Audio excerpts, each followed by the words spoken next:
Ты можешь это просто перевернуть.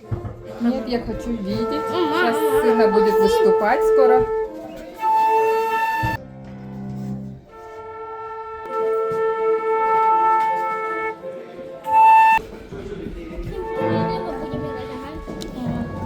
То, что у тебя не получается, что?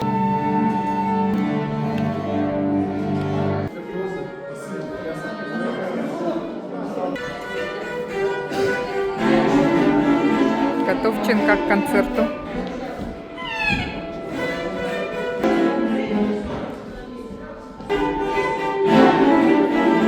Оркестр собирается.